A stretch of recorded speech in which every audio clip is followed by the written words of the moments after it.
Hi everyone, it's a shame we can't be together at the moment, isn't it? But we still wanted to share a story with you. The Good Book Company is a group who make loads of stories and books for children and for adults too, based on the Bible. And they've said that we can share a story together like this, which is great. But even better, they've got 30% off in their shop at the moment, so do check that out. And if you're not sure which book you might want to buy, have a look at our church website where we've done a review of some of the best children's books that they do. But why don't we read one of them together now? Let's have a look what today's book is going to be. Today's story is The Friend Who Forgives. Hello everyone, today we're going to be reading the story of The Friend Who Forgives. It's written by DeWitt and illustrated by Catalina, Echeverri. A long time ago there was a man named Peter who was best friends with Jesus. Peter was a fisherman. He was strong and brave, but he often said the wrong thing. Do you ever talk before you think? That's what Peter did, again and again and again. Peter loved to fish. In fact, one day he and Jesus had fish for breakfast. Fish for breakfast? That's weird. But we'll save that part of the story until the end. On the day when Jesus first called Peter to follow him, can you guess what Peter was doing? That's right, Peter was fishing. Follow me and I will make you a fisher of men, Jesus said to him. Can you imagine that? Peter fishing for men? Jesus explained that just as Peter liked to search for fish, Jesus had come to search for people who needed forgiveness. Peter loved being friends with Jesus. He saw Jesus do lots of amazing things. One time, Peter's mother-in-law was sick. Jesus healed her. Another time, Peter was about to drown in a storm. Jesus saved him. Slowly, Peter realized that Jesus was more than a friend. He was God. He could never let Peter down. But sometimes Peter let Jesus down, like the time Jesus explained to his friends that he had to die on the cross, but he would come back to life to offer forgiveness. All of you will run away. You're going to say you're not my friends, Jesus said. Peter spoke up right away.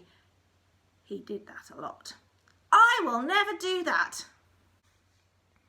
But Jesus told him, before the rooster crows in the morning, you will say 3 times that you are not my friend. I would never do that. Jesus is my best friend, Peter thought. When soldiers came to take Jesus to the cross, Peter pulled out his sword to stop them.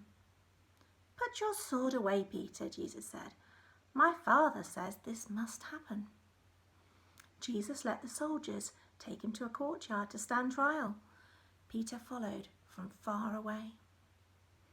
Aren't you one of Jesus' friends? A young girl asked as she opened the gate for Peter to enter the courtyard. What do you think Peter said? No, I don't know Jesus. It was a cold night, so Peter walked over to a fire where some people were warming themselves. Aren't you one of Jesus' friends? Someone asked Peter. What do you think Peter said? No, I don't know Jesus. Then someone else stepped forward and looked really closely at Peter. Yes, you are one of Jesus' friends, aren't you? He said. What do you think Peter said?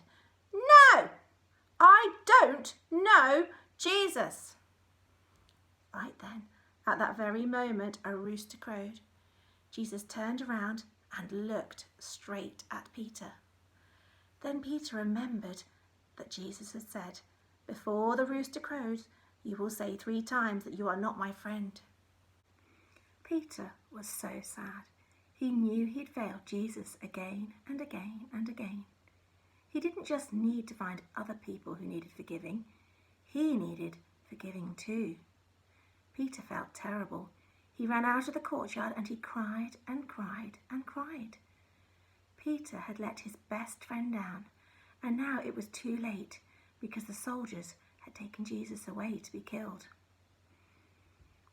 Peter didn't stay sad because Jesus didn't stay dead.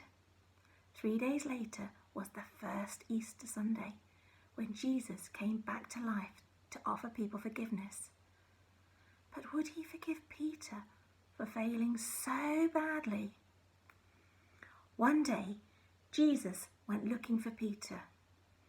Where do you think Jesus found him? That's right, Peter and his friends were fishing. Jesus called them from the beach. Peter jumped out of the boat into the water and rushed to the beach to see Jesus.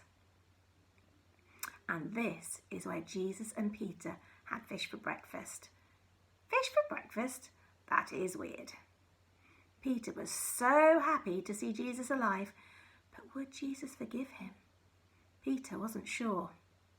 Maybe Jesus wouldn't want to talk to him. Maybe Jesus wouldn't want to be friends with him. But yes, Jesus did want to talk to Peter. And yes, Jesus did want to forgive Peter. Wow! And since Peter had said he didn't know Jesus 3 times, Jesus gave Peter the chance to say 3 times, "I love you, Jesus." And that's how Peter became a forgiven fisher of men. Peter spent the rest of his life telling people about his best friend Jesus. He told them that if they put their trust in Jesus, he would forgive them again and again and again. That's because Jesus was Peter's best friend. He forgave him again and again and again. And if you trust in Jesus, he will forgive you too, again and again and again. Isn't that wonderful news for us all? I think we all need forgiveness again and again and again.